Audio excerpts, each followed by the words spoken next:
Hello mga ka-riders! Nag-crave kami ngayon dito sa Masyang, isa sa mga sikat na sikat dito sa San Pedro na kainan na specialty nila ay ang kanilang pansit gisado. At ayan, nandito na nga kami ni Daddy.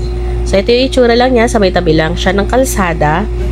And very affordable naman yung price niya, no?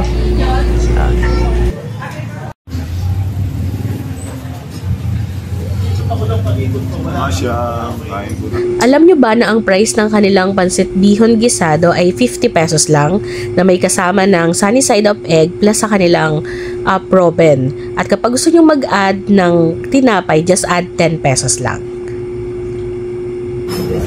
Nakilala ang pansit Masyang sa kanilang sikat na luto ng pansit na nilalagyan ng ketchup at egg.